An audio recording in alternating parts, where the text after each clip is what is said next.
Welcome back to the courtroom, where every second counts and every word can change a life. Today, we're inside Judge Raquel West's court, a place known for its no-nonsense rulings and razor-sharp accountability. From gun charges to probation violations, this hearing is a masterclass in discipline, patience, and raw courtroom intensity. Stay tuned, because one missed step here could send someone straight back to jail.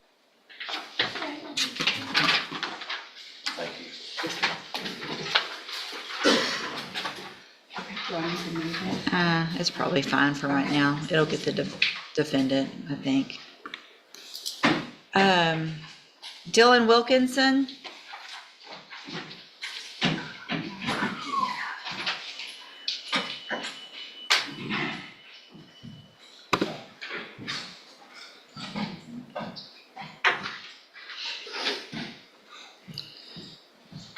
Good morning. Are you Dylan Wilkinson? Yes, ma'am. Let's see.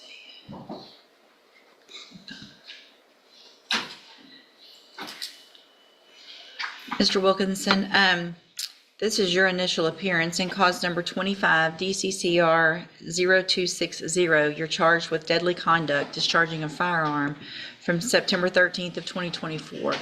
And since you've made bond in your case, have you had an opportunity to hire a lawyer?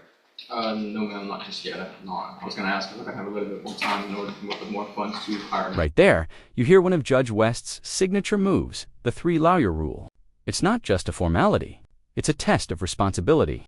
She's teaching defendants that freedom isn't free. It comes with follow-through. And when she mentions raising the bond for non-compliance, that's not a bluff. In this courtroom, neglecting your obligations can literally cost you your liberty. Funds to hire an attorney. So what I'll do is reset your case about 30 days to give you some time to try to hire someone. If you get someone hired before that next court date, just bring the reset notice that you get today to that lawyer and they'll tell you what to do. If you're unable to hire someone before the next court date, then I'm ordering you to visit with at least 3 lawyers. They all charge different amounts, they have different payment plans.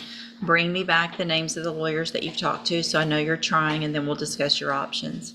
If you don't do that, then when you come back, you run the risk of me raising your bond for not following that court order, and you would have to go back to jail. Do you understand? All right, if you'll step in front of the clerk, she'll give you your reset notice. Cordell, Beard, Brianna Clanan. Brianna Clanan.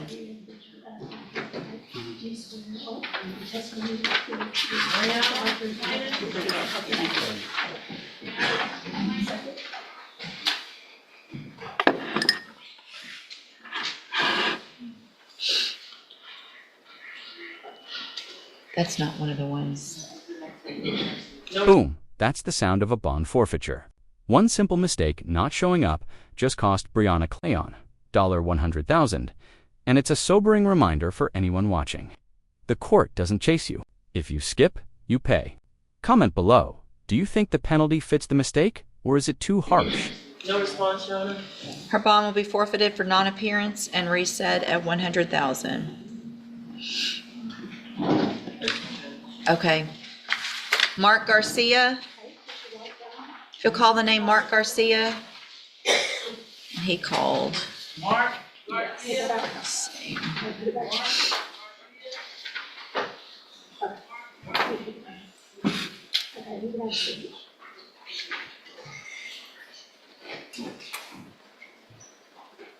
No response, Your Honor. All right, he did call and say he was going to be late. I will issue a bond forfeiture for non-appearance and reset his bond at $100,000. If he shows up, just let me know and I'll recall that. Drayden Rose.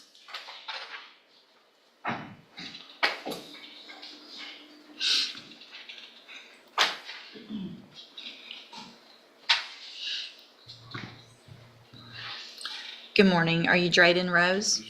And Mr. Rose, this is your initial appearance in cause number 25, DCCR 0789.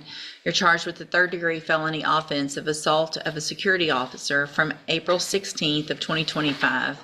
Since you've made bond in your case, have you had an opportunity to try to hire a lawyer? I'm in court, I believe. How old are you? 18. Are you still in school? I got my GED. You got your... This next case is fascinating. Only 18 years old, facing a felony assault on a security officer. Judge West shifts gears, showing the rare side of balance between authority and guidance. She's not just punishing, She's parenting in real time, demanding job applications, accountability, and effort. It's tough love, courtroom edition. You got your GED? So are you working? I'm finding a job. So you don't just get a court-appointed attorney. So what I'm going to do, since you made bond, I'm going to reset your case for about 30 days and do a couple things. One, you need to try to get a job first. If you get a job, bring me that information on where you're working, some kind of pay stub or just something that shows where you're working. I also want you to apply for at least 5 jobs a week. And if you don't have a job, you need to bring me where you've applied. So if you're print something out or copy something from where you've gone. And then in addition to all of that, I want you to start talking to attorneys, okay? You need to talk to at least 3. They all charge different amounts. They have different payment plans. I want you to start talking to them so that when you get a job, you can see maybe what you can afford or what you can't. If you do all that and you still can't afford an attorney, then we'll talk at the appropriate time about a court appointed. If you don't do those things that I asked you to do, then when you come back, you run the risk of me raising your bond and you would have to go back to jail for not following that court order. Do you understand all of that? All right, if you'll step in front of the clerk, she'll give you a reset notice. Lance Charbino.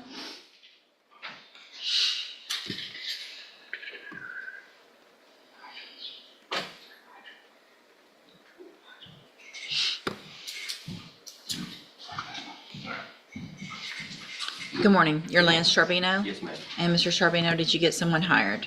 I did not hire him yet. It's Cody Crenshaw. Corey? Well, Corey is. Uh-huh. Crenshaw. He asked for $4,000 down.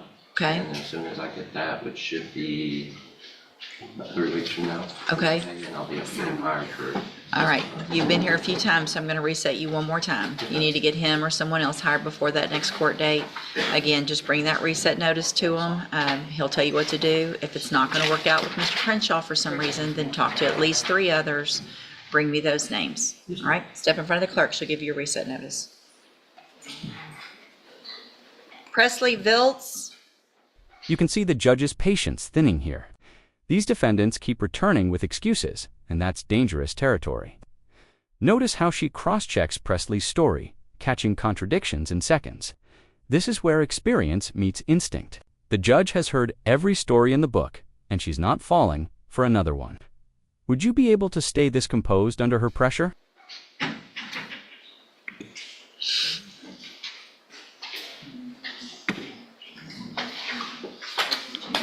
Good morning, you're Presley Viltz. Did you get someone hired, Mr. Viltz? No? Who'd you talk to?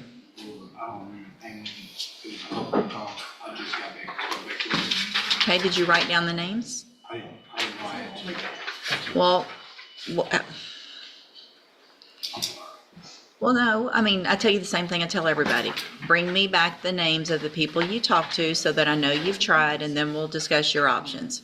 Same words I've said for 11 years to every single person in here, so no one can ever say that I didn't say them. Yes, ma'am. So what part of bring me back the names of who you've talked to did you not understand? I understood. Okay. You just forgot.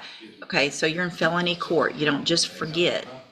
Because if you don't do what I asked you to, then I can put you in jail right now. I'm trying not to do that. I want you to follow the rules. It's not that hard. You have 30 days. Talk to 3 lawyers. Try to hire them. Did you talk to 3? I really talked to 4. You really talked to, so when you first answered, you said you talked to 2.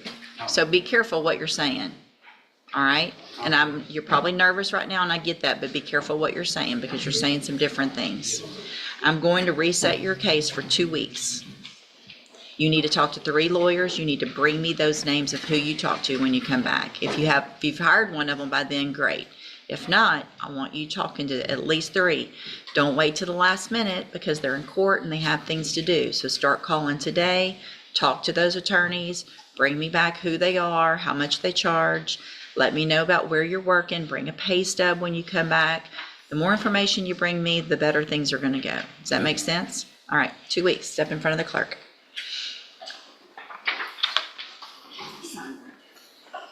Caitlin Talmore.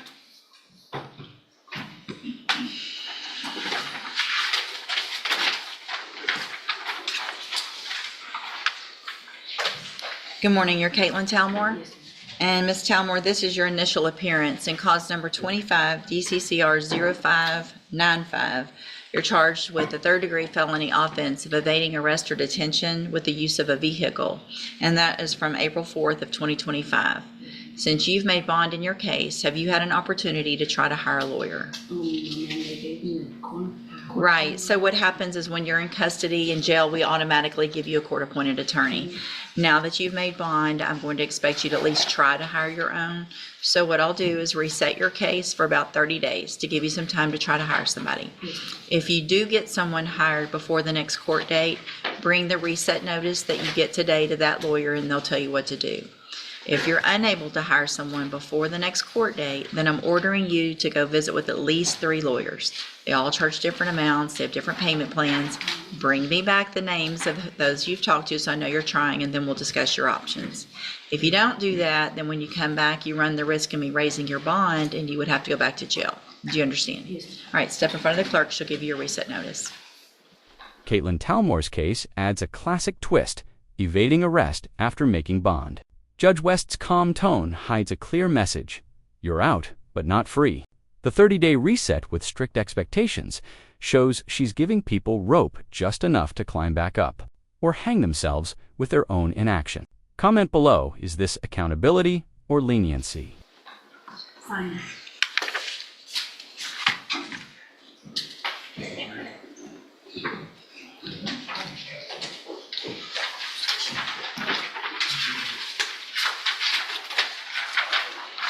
Janisha Leonard.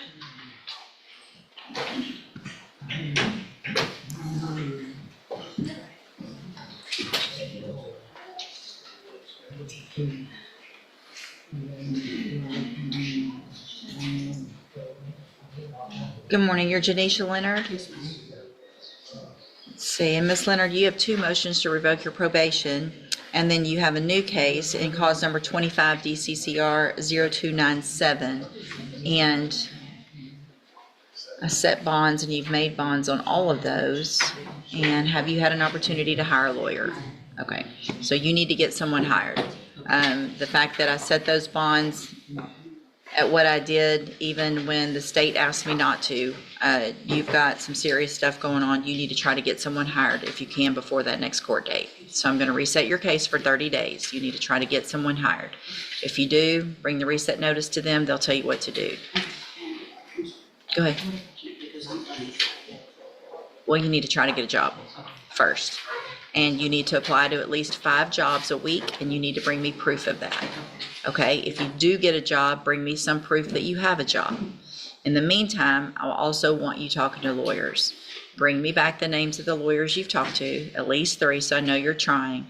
Bring me the information about that you're trying to get a job, and then we'll discuss all of your options. Okay? If you don't do that, then your bonds will be raised, especially on those motion to revoke probations. You'll be right back in jail. Do you understand? All right, step in front of the clerk. She'll give you your reset notice.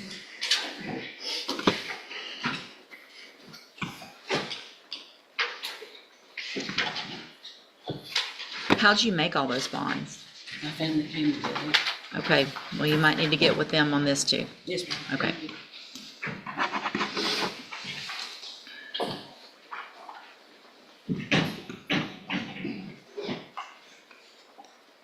I set a bunch of bonds on motion to revokes today. I look back and I think, what was I thinking? Anthony Salvato, this is another one.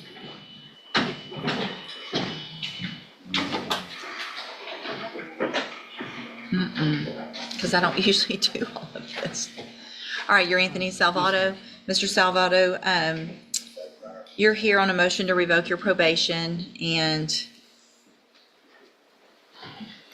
I set a bond in your case. Let's see, I feel like we had received some letters. You were participating in the veterans and all of that. Yes, ma'am. You're still doing all of that? Yes, ma'am.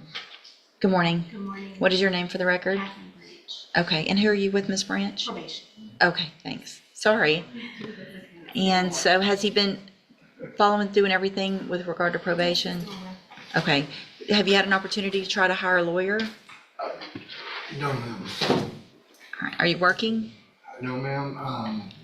I've been trying to do the program that we have.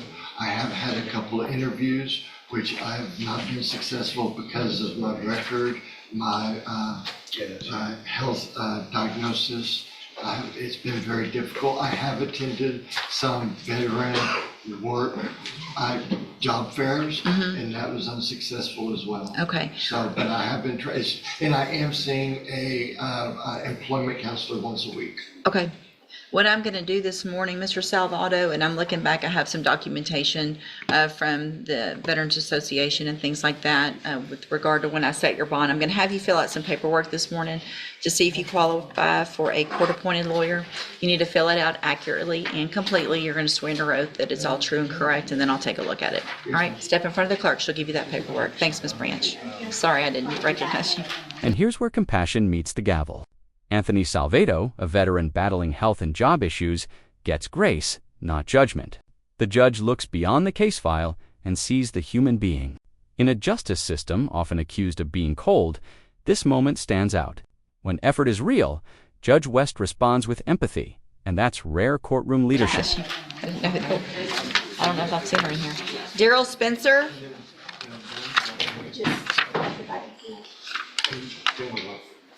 And then we'll call you back. Don't leave. Good morning, you're Daryl Spencer? Mr. Spencer, did you get someone hired? Mark Kelly, Did you already hire him? I was gonna pay him today. Okay. Yes, ma'am. I had the money on me right now. Okay, did you talk to him about where you were gonna meet, or? I told him about my case and stuff like that. He told me he could make a payment plan with me because I talked to Marsha Bowman and she told me she couldn't. Okay, so you have the money to hire him? Yes, ma'am. All right, I'm gonna reset your case 2 weeks. Yes, ma'am. You need to get him hired before that next court date. Yes, ma'am. Right. Step in front of the clerk, she'll give you a reset notice. Yes, ma'am.